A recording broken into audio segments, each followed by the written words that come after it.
During the summer's unnerving heatwave, a fire ripped through a 14,000-hectare forest in Guadalajara, Spain.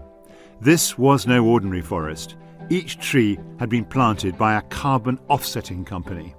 Landlife, the company behind the forest and the fire, say they take CO2 out of the air at a massive scale. A single spark from a piece of machinery caused the inferno, which terrified locals and released carbon dioxide into the atmosphere at a horrifying rate. Our guest this week, Mike Berners-Lee, has been a vocal skeptic of these carbon offsetting initiatives for years. He's a professor and fellow of the Institute for Social Futures at Lancaster University and runs the firm Small World Consulting, which helps business respond to the climate and ecological emergency in ways that actually make a difference. He's now been doing that for 2 decades, with 3 well-received books, the latest, There Is No Planet B. Mike, thanks for making the time to speak to us today at the We Society. I know you're incredibly busy, but let's get going. When we invited you onto the We Society podcast series, and what was your first thought when you heard this We Society terminology? I think somehow we need to get, we as a society need to get our way to a sensible understanding of what it will take to get on top of this climate and ecological emergency that we've got on our hands. And, there's such a strong social dimension to the whole thing. So it sounds like a good title to me for sure. I mean, if only climate change, for example, was just a technical and scientific challenge, then we'd be laughing, because from a technical and science point of view, there's nothing to stop us dealing with it. The real question is, what would it take for humans to start dealing with these technically solvable challenges? So it's absolutely a human problem. It's quite a big ask that you're making, though. I mean, it's not just the value system of the British that you're requiring to change as an imperative. It's everyone in Europe. Indeed, it's global. Multiple civilizations will change their value system. It needs to happen, but how are you going to make it happen? Yeah, well, the challenges that we're facing are global, right? Here we are, like it or not, we're in a global society now. We have globalized. You can't so much as make a cup of tea without having, without your actions having implications all over the world, and that's the same for all of us. So we are in this situation suddenly as a species where we're inhabiting this, what has now become an incredibly fragile, small planet compared to our capacity for smashing it up. And we have to deal with these global interconnected problems all together or not at all. So I know it sounds incredibly challenging to say we need a global systemic shift, but nothing else will do. And, it's not just a question of global cooperation. It's not just that carbon emissions go all over the world and therefore you need the whole world to respond. But it's that actually doing what it takes to limit those carbon emissions requires the whole world to be cooperating together, not just on climate, but on all the other interrelated environmental and social challenges that we face. So it's a totally new way for humans to be conducting themselves, and we haven't yet learned how to cooperate in the as well as we need to at the scale that we have to now. Aren't you encouraged to a degree, though, by current events, in that renewables are 1/8, 1/9 of the cost of fossil fuels? I mean, burning a fossil fuel like coal or gas is kind of many, many, many times more expensive than a renewable. That wasn't the case even 10 years ago. I think the way I'd look at it is this. We're in a race between tipping points now. So if you look at the science of what's going on in the world and you follow the news on weather events and what the scientific community is saying about, the cascading tipping points that we really don't understand properly, how, one element of the climate emergency can feed into another element, and between them all they kind of, feed back on each other to create something that gets out of hand. The evidence that could be happening to us right now is getting, really pretty alarming. And even if we deal with even if we take very strong action as a global community right now, don't forget the temperature is going to keep going up for a bit, whatever. So on the one hand, it's really quite scary. Am I encouraged? We should be feeling some adrenaline about what we're hearing from the science, and if we're not feeling that, then our brains aren't working properly. On the other hand, am I encouraged? Well, a few years back, it really felt as though humanity just was not on the case at all. And I think the evidence that we're waking up is stronger, much stronger than it used to be. Everything from people taking to the streets to the kind of conversations that we're having with businesses the whole time to, at the same time, the science and technology is coming together. So as you say, renewables are getting cheaper, and all the other components of the low carbon economy are really coming together. So we need to learn how to store energy, probably as hydrogen, and ship that hydrogen around the world, either through pipes or ships or whatever. And if you look at all these things, the technology, is not quite there yet in every place, but it's coming together. And it turns out the science and technology is not the bottleneck. So, I'm on the one hand, there are signs of encouragement there. But if you ask specifically about renewables, something to just bear in mind is that renewable energy does not in of itself deal with climate change. It only deals with climate change to the extent that it replaces the fossil fuel. And the problem at the moment is that if you look at the emissions curve from fossil fuel energy use, you find that that's going up and up and up, with possibly a little dent for an economic crisis a bit over 10 years ago, and a bigger dent for a pandemic more recently. But the long-term trend is still going up. So, am I encouraged? Not by the physical evidence on the ground yet, but if I take heart in anything, it's that we might be seeing the signs that we're ready for that kind of huge social tipping point that we need, which is the big social wake up of humanity suddenly saying, oh my goodness, here's something that we have to deal with, and we can see now that together we can deal with it. And this is how the politics and the culture and the business world all come together into a kind of big multidimensional systemic dramatic shift. And that's what we need to bring about. And whether I feel encouraged or discouraged is all about how close I feel we are to that, rather than any of the specific technologies, because actually none of them are the bottleneck on the global response. Hydrogen's one story, renewables is another. Another area which I think doesn't get enough airtime in this debate, and I'd be interested in your response to it, is solar power from space. Both the Japanese and Chinese will have pilot solar space power stations in orbit by 2030, which kind of trap in huge kind of 5-8 kilometre circumference dishes, the sun's rays, concentrate them into microwaves and pipe them back to fixed points on Earth. And there are those who say that by 2050 that could supply approaching 2/3 of the globe's energy supplies. So actually, you say when you write there's no planet B that essentially there aren't technological fixes. But there are technological fixes. There are, it could be space, it could be hydrogen, it could be renewables, it could be nuclear. Actually, human beings are smart enough to avoid Armageddon. And actually, it turns out this energy is actually physically cheaper than burning fossil fuels. It makes economic sense. Yeah, you're absolutely right. And actually, what I say in There's No Planet B is that we actually do have the technology.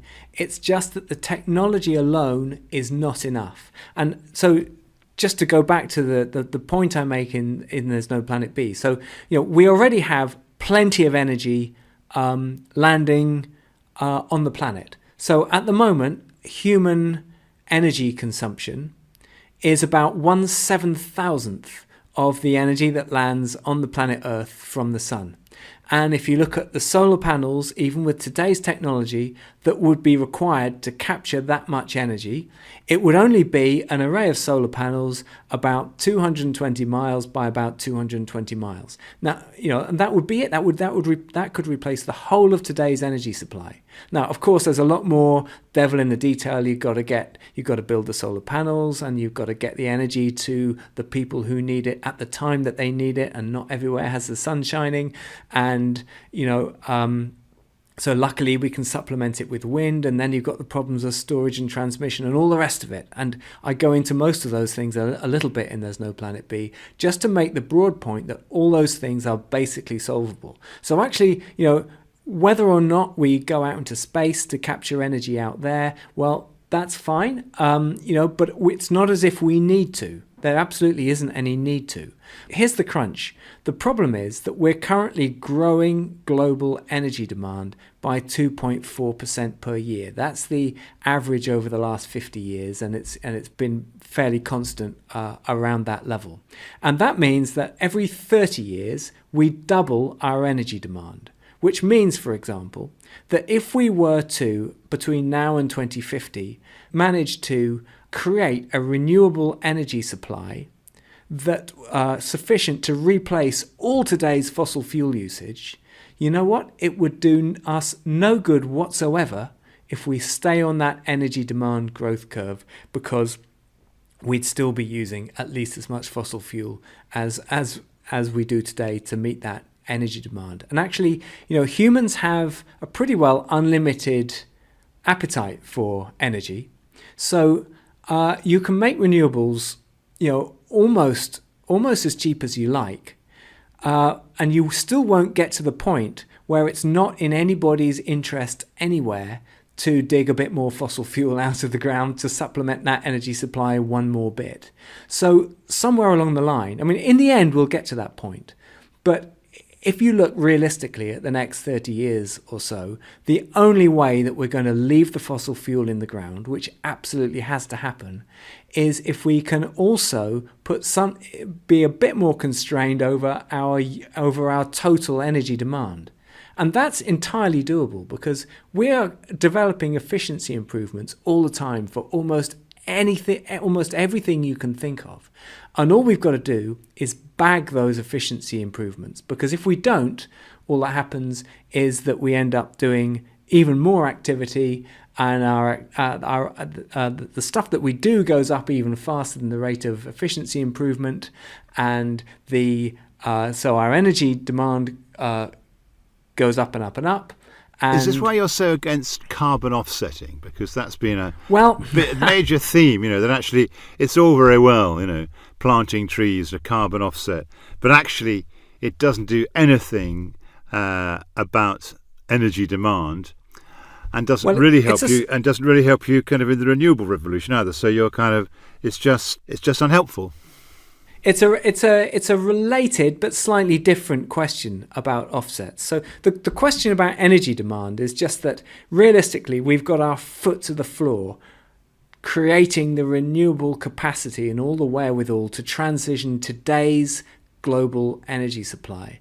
And we make that challenge dramatically harder if we don't stop growing our energy supply at the rate that we're doing at the moment. And the trouble with new energy supplies coming on board is that there'll be a tendency for that to just leak into being an even faster rate of expansion of our energy demand, and the fossil fuel will end up not staying in the ground. And that's why we need to put something in place to deliberately keep the fossil fuel in the ground, something like a carbon price. Now, coming on to offsets, why doesn't it work just to offset all those emissions? Because it's a nice idea that you just put the carbon out into the air and then you do something to take it down again. And the reason why that doesn't stack up is because when you look at all the ways of taking carbon back out of the air again, there are two fundamental types. There's what I would call nature-based solutions, and then there's mechanical ways or direct air carbon capture and storage. So to deal with the nature-based solutions first. And there's a whole range of them. The biggest one is planting trees, planting the right trees in the right place in a way that respects biodiversity.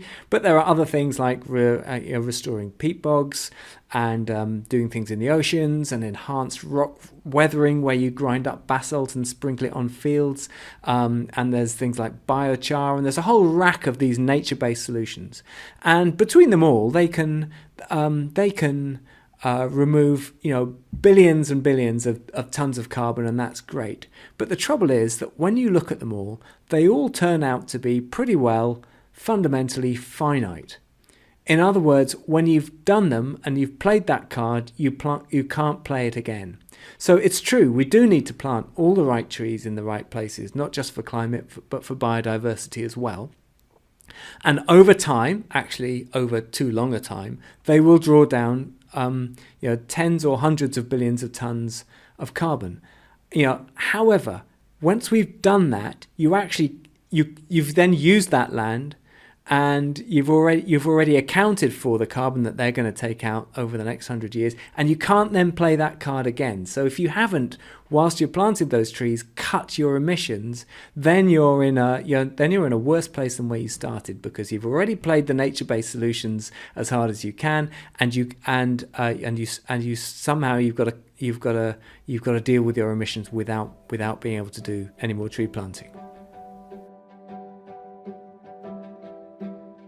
Just a quick break in the conversation to talk to you very briefly about the organisation behind the We Society.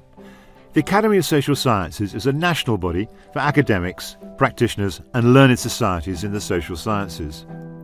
As the president of the Academy, I can tell you that we champion the vital role social sciences play in education, in government, in business, the list goes on. From listening to the podcast, you'll hear that social scientists are at the forefront of tackling the most pressing issues of our time, from the cost of living crisis to the war in Ukraine. In every public or private sector strategy room in London, Edinburgh, Cardiff or Belfast, you'll find a social scientist. You can find out more about the Academy of Social Sciences work, support us or read up on our fellows by going to the website acss.org.uk. That's acss.org.uk. You can follow us on Twitter at ACADSocSciences and tell us what we should be covering, who we should be speaking to, by emailing wesociety@acss.org.uk. Now, back to the conversation.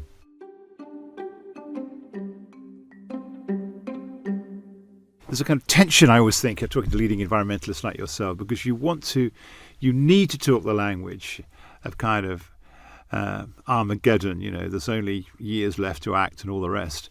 But actually, things are happening quite fast. I'm astonished, for example, by the Indian government's volte-face on coal, and even the Chinese, who have been insisting on building coal-fired power stations, are now the penny's dropping that it's much cheaper to do renewables and nuclear. Equally, I'm amazed at the growth in the investment community, savers who are insisting that the people who manage their money invest on environmental, social, and good governance grounds, the kind of ESG movement. I mean, the lion's share of the £9 trillion under management in the City of London is now earmarked for this ESG investment. It's not as, this kind of. And you have, amazingly, you have the leaders of firms like BP saying they're going to want to be net zero in 2050. And moreover, the world population will peak at 9 or 10 trillion in 2050 or 60 or thereabouts. And then energy demand will fall away naturally. So, we've got to keep the pressure on. But maybe you could be more optimistic. Well, I agree with some, but not all of the things that you said. So yes, you're right. Population will naturally top out, and if we get education and human rights and stuff sorted out, then that will help it top out sooner. That's great. The problem is there's a lot of scope for the population to increase the energy demand per person, particularly legitimately in some developing countries. But if we just let things run their natural course, business as usual could easily end up with even a population that isn't growing its impact. In terms of, yes, there are things to be encouraged. But my point is, Mike, it isn't business as usual. A giant water company like Severn Trent has just committed a vast investment program so that it manages the water basin in the area it covers, which is basically central England.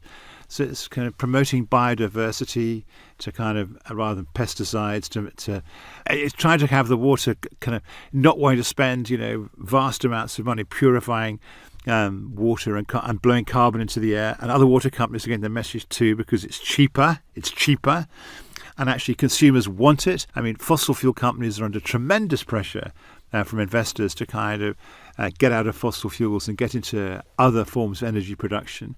We as consumers, I'm sure I'm at Euston Station and I want to get something to eat, and I find myself kind of the best subscribed restaurant in Euston Station is a vegetarian restaurant, which actually commits to kind of selling me food that's not kind of carbon neutral, and it's very, very nice, and it's absolutely crowded. Well, I agree with you. There are some things that I can look at that are some cause for optimism. I think UK diets, absolutely, that's right. There's, and globally, I think world culture is absolutely set for a shift towards a much lower meat and dairy consumption. I think that's one of the easier parts of the climate of the climate solution, and it will really help with biodiversity as well. I think that is a cause for some optimism. I don't think it's right to say that market forces on their own will lead to the fossil fuels staying in the ground just by renewables naturally coming cheap enough. I think it may do something, but it absolutely won't do what we need it to. I think there is some waking up going on in the asset management community, and I talk from time to time at asset management conferences, and I work in that space a reasonable amount as well. I'm afraid all the processes that you've talked about, which will lead to fossil fuel in the end staying in the ground, and I can believe that in the end it will lead to a reduction in fossil fuel extraction, although there's a lot of very cheap fossil fuel yet to take out of the ground, not least the coal. I think in the end I can believe in it getting us somewhere in a reduction in the rate of fossil fuel use, but it will lead to far, far, far too much fossil fuel coming out of the ground and will be a recipe for disaster. So without something to constrain something beyond market forces to constrain the way that fossil fuel comes out of the ground, we are going to be in deep, deep trouble over climate. My optimism is that I think it's possible to get to that place. Yes, well, of course. I think it is possible to get to that place. I'm not sure we're going to get to that place, but it's certainly possible. Yeah, exactly. I'm with you. But what can social science do to kind of enable this process, frame it better, offer solutions? What's your message to social science? Well, step one is to say that social science is absolutely central to all of this. There's clearly, the very simple psychology of the human response to these challenges is, it's fascinating, and it's in many ways it's the crunch point. I think there's an incredibly interesting. Maybe it's the most important, maybe it's the crunch point, I think it probably is the crunch point of the whole thing, is a question about values and the values that are culturally, that propagate across, society. And if I were to simplify it down, and I've talked to plenty of scientific technical experts who will agree with me on this broad picture, which is that it looks like there are some values that humans are either capable of adopting as cultural norms, in which case we stand a chance, the solutions to all these problems will fall out of the hat, or we're not capable of adopting them, in which case nothing we try will work. And they're very simple things like a basic respect. We need to cultivate the value of respect for all the people of the world as fundamentally equal as humans. Now, we're a long way away from doing that as a global society at the moment, but here we are, like it or not, all in one boat. We better learn how to do it. And there's really good evidence from neuroscience and from history and so on that we can be very good at collaborating and empathizing with each other on scales that are smaller than the global scale, especially scales where we can look each other in the eye and get to know each other personally. But the challenge for humanity now, and this is a huge social challenge, is can we learn to expand that respect and empathy out to the global level? Because we influence each other now at the global level, and therefore we have to treat each other with respect at the global level.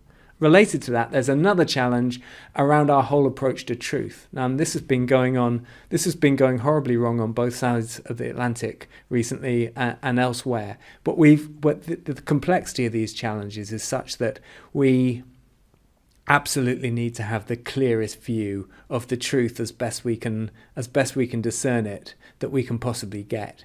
And so all the kind of social science around how you create the conditions under which a culture has high standards of truth in its businesses, in its politics, in its society, and it properly insists on that everywhere. I mean, that's that truth and empathy, those two dimensions of the challenge are so critical. Maybe it's social science's role is to be, to kind of indicate the nudges, to do some future gazing, to imagine different futures, to kind of show what the transitions can be, to help people imagine what their lifestyles might be like. I mean, I'm throwing ideas out to get you to speak rather than me.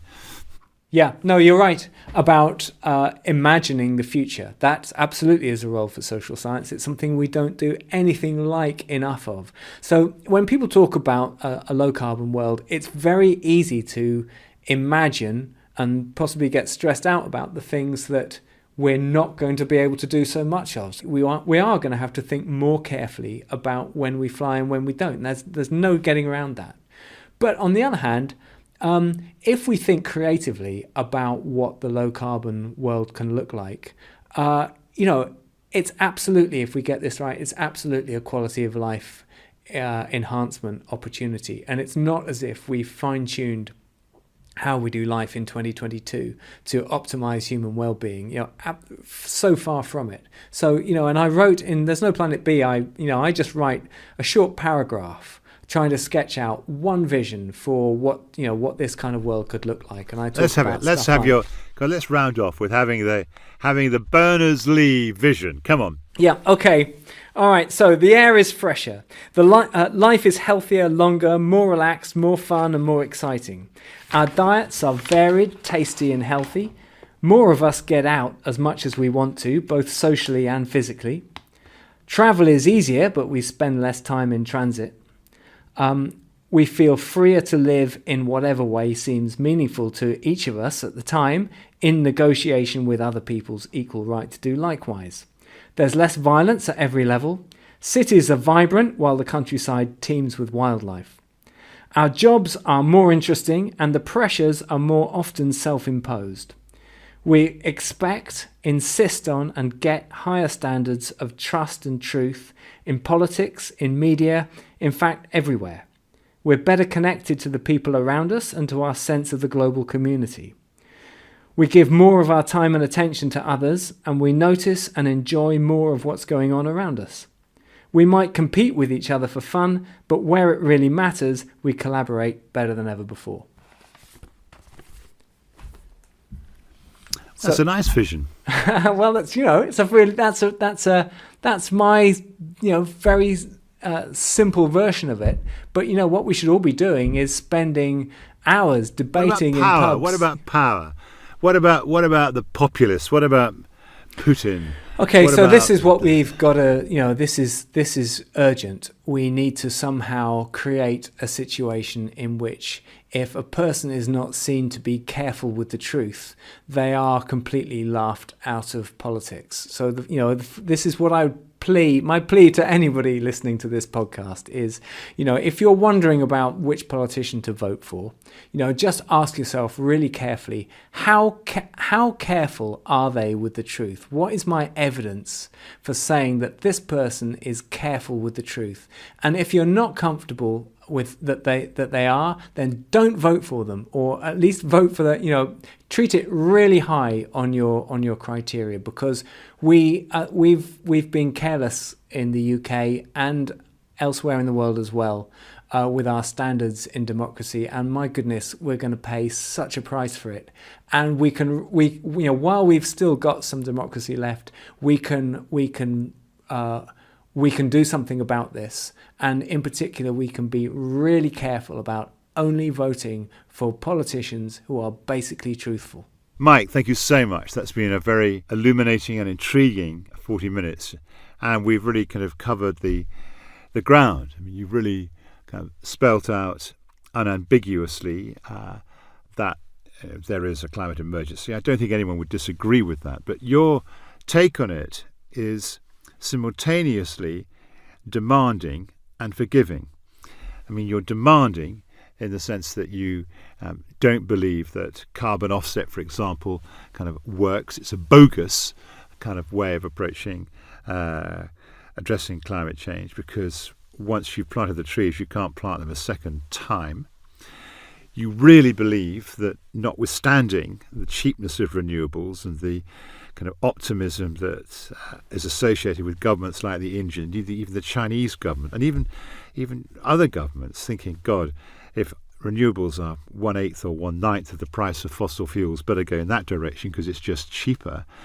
That even though that's happening, unless you keep fossil fuels in the ground, there's trouble ahead. And to do that, we have to curb the rate of growth of demand. And you point out that demand is growing worldwide, kind of doubling every 25, 30 years, growing at 2.4% per annum. And we've got to come to terms with that. And that does require, and here I think this is the forgiving side of you. Yes, be alert, but don't beat yourself up. So it's an optimistic message, recognizing that technology is kind of providing answers, but actually saying that kind of we as societies have to be fundamentally honest with each other, and holding our politicians and leaders to account to be honest with us about the challenge and to make the transition, the transformation. And at the end of it, there's a very, very, very happy vision, and I really enjoyed your vision. So Mike Berners-Lee, thank you very much indeed. Great pleasure.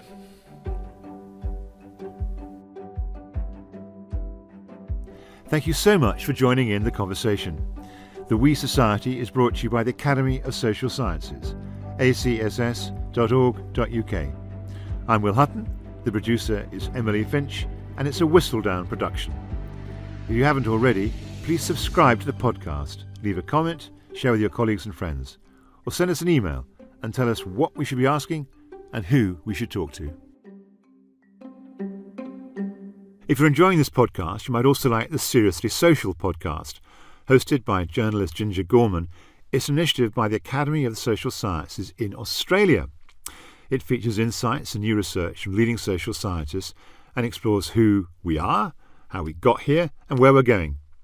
Here experts explain our everyday, including what research tells us about how memory works, the rising rates of burnout, how online dating has changed relationships, and why, in modern societies, monarchies are so persistent.